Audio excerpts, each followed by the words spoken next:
வணக்கம் நேயர்களே, இன்னும் ஒரு தொகுப்பினூடாக உங்கள் அனைவரையும் சந்திக்கின்றேன். இன்றைய பார்த்தீங்கன்னு சொன்னால் எங்களுடைய தமிழர்களுடைய கலாச்சாரம் சீரழிக்கப்பட்டிருக்கிறது. தமிழர்கள் உண்மையிலே இன்று மிக தங்களுடைய கலாச்சார விழுமியங்களை இழந்தவர்களாக, பண்பாட்டை இழந்தவர்களாக நிச்சயமாக காணப்படுகிறார்கள். ஆனால் இதிலிருந்து நாங்கள் விடுபட வேண்டுமாக இருந்தால் நிச்சயமாக எங்களுடைய இனம் அல்லது தமிழ் சமூகத்தை சேர்ந்தவர்கள் நிச்சயமாக எங்களுடைய சமூகத்திலே விழிப்புணர்வை ஏற்படுத்த வேண்டியது ஒவ்வொரு தமிழருடைய தலையாய கடமையாகவும் இருக்கிறது. இது ஒரு விஷயம்.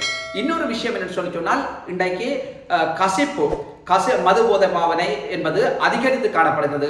2009ஆம் ஆண்டு யுத்தம் முடிவடைந்த பின்னர் தமிழ் மக்கள் மத்தியிலே 10-12 வயசு தொடக்கம் அதற்கு மேற்பட்டவர்கள் இன்று அதற்கு மேற்பட்ட சிறுவர்கள் இன்று மது போதைக்கு அடிமைகளாகப்பட்டிருக்கிறார்கள், புகைத்தலுக்கு அது அடிமையாக்கப்பட்டிருக்கிறார்கள். இந்த விஷயம் உண்மையில ஒரு கவலைக்கிடமான விஷயம். ஆனால் எங்களுடைய இனத்தை அல்லது எங்களுடைய சமுதாயத்தை யார் காப்பாற்றுவார்கள் என்ற மிக பெரும் ஒரு கவலையான நிலைமை தற்போது இடம்பெற்றிருக்கிறது.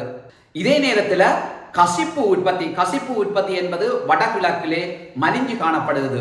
ஆனால் இதை கட்டுப்படுத்துவதற்காக இலங்கையினுடைய காவல்துறை கூடினாலும் ஆனால் முழுமையான வகையில் அல்லது குறிப்பிட்ட அளவில் இந்த கசிப்பு உற்பத்தி கட்டுப்படுத்தப்பட்டதா என்று பார்ப்போமாக இருந்தால் நிச்சயமாக அது இல்லை. ஏன்னு சொன்னால் உங்களுக்கு தெரியும், நேற்றைய தினம் கூட கிழக்கு மாகாணத்திலே, அதுவும் மட்டக்களப்பு மாவட்டத்திலே மண்முனை தென்மேற்கு பிரதேசத்திலே இருக்கிற தாந்தாமலை பகுதியிலே கசிப்பு கிராம சேவையாளர்களால் கைப்பற்றப்பட்டிருக்கிறது. அந்த கசிப்பு உற்பத்தி செய்பவர்கள் கைது செய்யப்பட்டிருக்கிறார்கள் அல்லது அவர்கள் விற்பனைக்காக வைத்திருந்த கசிப்பு, 3 கேன்ல உள்ள ஒரு பெரிய கேன்ல 3 கேன்ல இருக்கிற கசிப்பு கிராம சேவையாளர்களால் கைப்பற்றப்பட்டிருக்கிறது. இதுல எழுகின்ற சந்தேகம் என்று சொன்னால், இன்னைக்கு கசிப்புண்டா என்னன்னு உங்களுக்கு மிக முக்கியமாக தெரிஞ்சிருக்கணும்.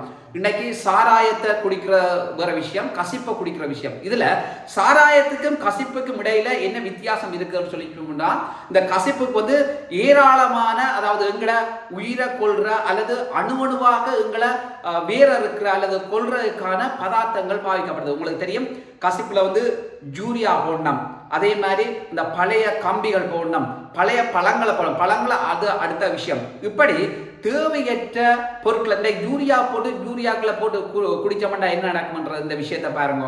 அதை விட அந்த யூரியா போட்டோம்னா ஏன் யூரியா போடணுமான்னு சொல்லி சொன்னால், அந்த கசிப்பு நல்ல ஒரு தண்ணி மாதிரி ஒரு கண்ணாடியான ஒரு நிலைமைக்கு வருமென்றெல்லாம் சொல்கிறார்கள். ஆகவே இப்படியான எங்களோட உடம்புக்கு மிக தீங்கு ஏற்படுத்தக்கூடிய பதார்த்தங்களை பாவிப்பதன் ஊடாக அந்த இழப்பு அல்லது அதனூடாக மரணிக்க போகின்றவர்கள் நாங்கள் தான். அதில் எந்த விதமான சந்தேகம் கிடையாது. ஆகவே இந்த விஷயத்திலிருந்து எங்களுடைய மக்கள் தெளிவடைய வேண்டியது மிக பொருத்தமான விஷயமாக இருக்கிறது. அதே நேரத்தில் இந்த கசிப்பு என்ற விஷயம் மட்டக்களப்பு மாவட்டத்தில் மட்டுமில்லை, அதுவும் தாந்தாமலை பிரதேசத்தில் மட்டுமில்லை, இன்றைக்கு பல இடங்களில் வடக்கு கிழக்குல எல்லா இடங்கள்லையும் இருக்குது. ஆனால் நிச்சயமாக அந்த கிராம சேவையாளர்களுக்கு முதலாவது நன்றி சொல்ல வேண்டியவர்களாக நாங்கள் எல்லோரும் இருக்கிறோம். ஏன்னு சொன்னால் அவர்களுடைய அர்ப்பணிப்பு மிக்க செயற்பாடின் ஊடாக கசிப்பு நிச்சயமாக கைப்பற்றப்பட்டிருக்கிறது. ஆனால் இப்படி ஒவ்வொரு இடத்திலையும் வடகிழக்கு பிரதேசங்களில் வாழ்ற ஒவ்வொரு பிரதேசங்களை சேர்ந்த இந்த கிராம சேவை உத்தியோகத்தர்கள் அல்லது சமூக ஆர்வலர்கள் அல்லது சமூக சேவை உத்தியோகத்தர்கள் இப்படி பலதரப்பட்ட எல்லாரும் இணைஞ்சு ஒட்டுமொத்தமாக இந்த கசிப்பு உற்பத்தியை நிறுத்த வேண்டியது காலத்தினுடைய கடமையாக இருக்கிறது. ஆனால் இந்த கசிப்பு உற்பத்தியை நிச்சயமாக நாங்கள் நிறுத்தாமல் இருப்போமாக இருந்தால் இதனூடாக பெரிய அழிவை சந்திக்க போறது எங்களுடைய இனம் என்றதில் எந்த விதமான மாற்று கருத்துக்கும் இடமில்லை. ஏன்னு சொன்னால் குறிப்பாக உங்களுக்கு தெரியும், எங்களுடைய இளம் சிறார்கள் இன்னைக்கு பாடசாலைக்கு போகாம அல்லது மனைவிமார வெளிநாடுகளுக்கு, சிறிய நாடுகள், மத்திய கிழக்கு நாடுகளுக்கு வேலை வாய்ப்புக்கு அனுப்பிவிட்டு அவர்கள் வீட்டிலே இருக்கிறார்கள். ஆனால் வீட்டிலே இருந்து அவர்கள் என்ன செய்யணும்னு சொன்னால் அவர்களுடைய தொழில் இந்த கசிப்பு, கஞ்சா, அடுத்தது இன்னும் பல போதை வஸ்துகளை பாவிக்கணும், ஊசி, அடுத்தது ஐஸ், அப்படி என்றால் நிறைய சொல்லினோம், இதுகளை பாவிக்கணும். இதெல்லாம் நிச்சயமாக ஒவ்வொரு தர குற்றம் சுமத்துறக்கா சொல்லல, நேரடியாக உள்ள சம்பவங்கள். இது ஆதாரத்துடன் சொல்ற சம்பவம், சும்மா எழுந்தா மானத்துல அல்லது எழுந்த மாதிரி சொல்ற விஷயம் இல்லை. நிச்சயமாக இது நான் சொல்ற அத்தனை விஷயமும் ஆதாரத்துடன் சொல்ற விஷயமாக இருக்கிறது. ஏனென்று சொன்னால் இந்த விஷயத்திலிருந்து விடுபட வேண்டியவர்களாக அல்லது மீளெழுச்சி பெற வேண்டியவர்களாக அல்லது மாற்றத்தை நோக்கி பயணிக்க வேண்டியவர்களாக நாங்கள் ஒவ்வொருத்தரும் எங்கட சமூகம் இருக்கிறது. இந்த சமூகம் தொடர்ச்சியாக அவலப்படக்கூடாது. இந்த அவலத்தை நாங்கள் நிச்சயமாக விரும்பவில்லை. ஆனால் அவலத்தில் இருந்து எங்களோட இளைய தலைமுறையை இந்த பரம்பரையை மீட்டெடுக்க வேண்டுமாக இருந்தால் சமூகம் சார்ந்த சமூக சேவை சார்ந்த சேர்ந்த ஒவ்வொருத்தரும் பாடுபட வேண்டியது நிச்சயமாக காலத்துக்கு பொருத்தமானதாக இருக்கிறது. அந்த இளமையில இன்றைக்கு முதற் தடவையாக அதாவது அந்த தாந்தாமலை பிரதேசத்தில் இருக்கிற கிராம சேவையாளர்கள் இணைந்து இந்த கசிப்பை அதாவது கசிப்பு உற்பத்தி செய்த இடத்துல அல்லது விற்பனைக்காக வைக்கப்பட்டிருந்த கசிப்பை அவர்கள் கைப்பற்றி இருக்கிறோம். இது நிச்சயமாக ஒரு அதாவது பாராட்டத்தக்க ஒரு விஷயமாக இருக்கிறது.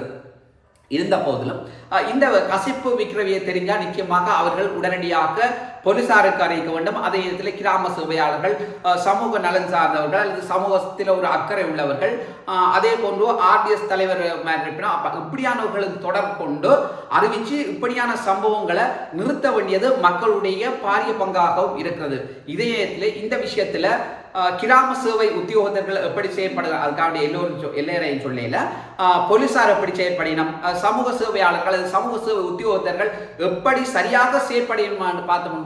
நிச்சயமாக இது அத்தனையும் முற்று பெற்று விட்டது அல்லது அவர்கள் முழுமையாக செயற்படுகிறார்கள் என்று நான் சொல்லவே இல்லை. ஆனால் அவர்களுடைய சேவை சரியானதாக இருக்க வேண்டும் என்பதுதான் முக்கியமான விஷயமாக இருக்கிறது. இதே நேரத்தில் என்னன்னு சொல்லி சொன்னால் நாங்கள் எல்லோரும் அதாவது போலீசார் போலீசாருக்கு மிகப்பெரிய கடமை இருக்கிறது. இப்படி கசிப்பு உற்பத்தி செய்கிறார்கள் என்று சொன்னாலும் சில இடங்கள்ல அந்த சம்பவம் நடந்திருக்கிறபடியா தான் நான் சொல்றேன். போலீசார் லஞ்சத்தை வேண்டிவிட்டு ஆனால் உங்களை நீங்கள் கசிப்பு விற்கிறீர்கள் இவையதான் சொன்னவே என்று சொல்லி அவையை சொல்ற போலீசாரும் இருக்கணும். எல்லா போலீசாரையும் சொல்ல இப்படி சொல்ற போலீசாரும் இருக்கணும். ஏனென்றால் இந்த சம்பவங்கள் இப்படி இடம்பெற்றிருக்கிறது. நிச்சயமாக இந்த விஷயத்திலே இந்த கசிப்பு விஷயம் மட்டுமல்ல, இன்னும் பலவிதமான விஷயங்கள், கொலைகள், கொள்ளைகள், பாலியல் வல்லுறவு, இப்படி பல விஷயங்கள் இருக்கிறது. அந்த விஷயத்திலே தங்களுடைய கடமை பொறுப்புடன் அந்த கடமையாக சரியாக செய்ய வேண்டிய பொறுப்பு இலங்கையினுடைய காவல்துறைக்கும் இருக்கிறது. நல்லது சொந்தங்களை மீண்டும் ஒரு தொகுப்பினூடாக உங்கள் அனைவரையும் சந்திக்கின்றேன். நன்றி, வணக்கம்.